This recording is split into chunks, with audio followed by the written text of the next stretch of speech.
ASU's Neal Lester recently won an award from Tempe for the program he runs called Humanity 101.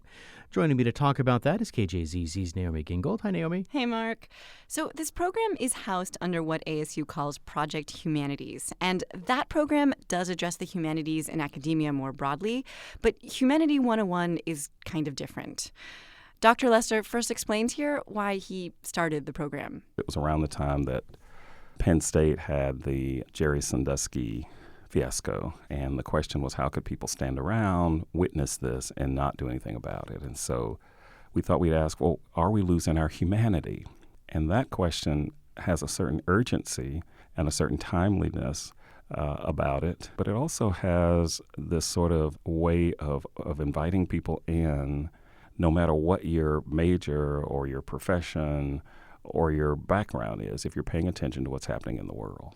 And so that question became like the foundation of That Humanity became the 101? foundation of Humanity 101, which is not a course, but rather a virtual and a real toolbox of strategies built around 7 principles that we see as quite fundamental to sort of getting along and being decent people in the world. They may not have anything to do with spirituality, but they do have something to do with civility. And those 7 principles: compassion, empathy, forgiveness, integrity, kindness, respect, and self-reflection. And we have been very deliberate in creating extensive programming around those principles, whether it's a hackathon where we're doing this with technology, or in the spring we have a theme song that will talk about love is in the air. And so it's one way of creating what we want to say is a social movement. Is this aimed at college kids or really community members? It is everyone? aimed at everybody in the same way that our Project Humanities initiative is not targeted towards special groups. What other programs do you have planned coming up? We have the unveiling of the theme song, which will be a concert with lots of folks performing songs from various movements. What we recognize is that not only do we like to see the arts as companions to the humanities, but we also see music as a way of sort of demonstrating our humanity.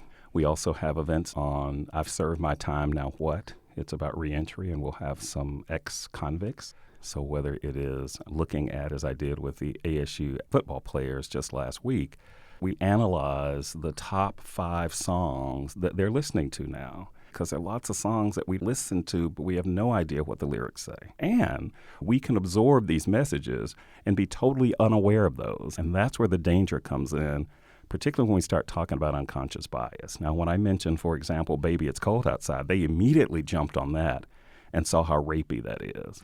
They immediately jumped on that. But there were others that they hadn't thought about. And then they recognized that the music is not always disconnected from the lyrics. Sounds like in addition to doing programs for the community, Correct. You've been invited to different places to kind of bring this program to high school students, Correct. to college students, to Correct. even... Well, to police departments. In fact, I just got an invitation to go to Wake Forest to talk to their safety department folks about privilege and bias.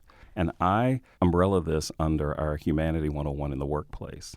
You know, organizations are about relationships, and relationships are about people. And our humanity is fundamentally based on how we interact with and treat people. Has the current political situation affected the way you carry out this program? I think it's signaled a kind of urgency. The request that we've gotten for the workshops on privilege and bias, the request for Are We Losing Our Humanity lecture has become more urgent. I don't know that it's necessarily changed the how of what we do. So you recently won Martin Luther King Diversity Award from Tempe, and it sounds like, listening to you, that the program has been expanding a lot. Is that a fair assessment? That's a fair assessment. And becoming more visible. I have been so excited about how this work is taking off and seems to be resonating with folks. And I have to go back to what then President Obama said on the occasion of the Tucson tragedy. We may not be able to stop all the evil in the world, but how we treat each other is entirely up to us.